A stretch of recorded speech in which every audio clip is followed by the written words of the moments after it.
പൊറോട്ടയുടെ കൂടെയും ചപ്പാത്തിയുടെ കൂടെയും ഫ്രൈഡ് റൈസിൻ്റെ കൂടെയൊക്കെ കഴിക്കാൻ പറ്റിയ നല്ല ഈസി പീസി പെപ്പർ ചിക്കൻ നമുക്ക് കണ്ടാലോ. ഭയങ്കര ഈസി ആയിട്ടാണ്. അപ്പോൾ റെസിപ്പിയിലേക്ക് പോകാം. അതിനായിട്ട് ചിക്കൻ കുറച്ചെടുത്തിട്ടുണ്ട്. അതിനകത്ത് ഓണിയൻ പൗഡർ, ഗാർലിക് പൗഡർ, കുറച്ച് കുരുമുളക്, പിന്നെ ഉപ്പ് ഒക്കെ ചേർത്തിട്ട് പിന്നെ കുറച്ച് കോൺഫ്ലവറും ചേർക്കണം കേട്ടോ. കോൺഫ്ലവറും ചേർക്കുക, പിന്നെ ലേശം സോയാ സോസും ചേർക്കുക. ഇത്രയും ചേർത്തിട്ട് നന്നായിട്ട് മിക്സ് ചെയ്യുക. നന്നായിട്ട് കൈവച്ച് നല്ലതായിട്ട് മാരിനേറ്റ് ചെയ്ത് അത് കുറച്ച് നേരം വയ്ക്കുക. കുറച്ച് നേരം വെച്ചിട്ട് വേണ്ട ഈ ഒരു പരുവത്തിൽ നന്നായിട്ട് മിക്സ് ചെയ്ത് മാറ്റി വയ്ക്കുക. എന്നിട്ട് കുറച്ച് സൺഫ്ലവർ ഓയിൽ എടുത്തിട്ട് അത് ചിക്കൻ ഇങ്ങനെ നിരത്തി അങ്ങ് ഇട്ട് കൊടുക്കുക. ഷാലോ ഫ്രൈ ചെയ്തിട്ടാണ് ഞാനിവിടെ എടുത്തേക്കുന്നത്. അപ്പോൾ ഇങ്ങനെ എടുത്ത് ചെറുതായിട്ടൊന്ന് മൂപ്പിച്ചെടുത്ത് അത് ഫ്രൈ ചെയ്ത് മാറ്റി വയ്ക്കുക. എന്നിട്ടൊരു ബൗളിൽ കുറച്ച് കോൺഫ്ലവർ എടുത്ത് അതിനകത്ത് ലേശം വെള്ളം കൂടെ ഒഴിച്ചിട്ട് മിക്സ് ചെയ്ത് നന്നായിട്ട് ഇളക്കി മിക്സ് ചെയ്ത് മാറ്റി വയ്ക്കുക.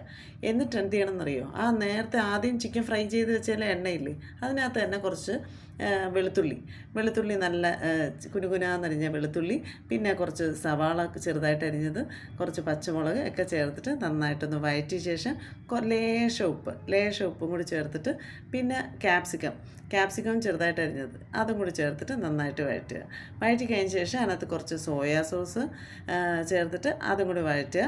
പിന്നെ അതിനകത്ത് ചേർത്തേക്കുന്ന കുറച്ച് കുരുമുളക് പൊടിയാണ് കേട്ടോ.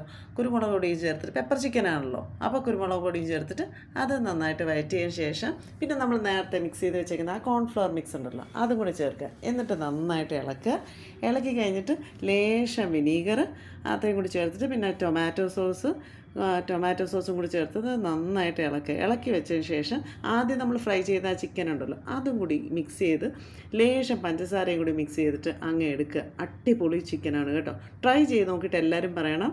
അപ്പോൾ ഡീറ്റെയിൽഡ് റെസിപ്പി ഡിസ്ക്രിപ്ഷനിൽ കൊടുത്തേക്കാം, എല്ലാവരും കയറി നോക്കുക. അപ്പോൾ ഓക്കെ, ദെൻ ബൈ.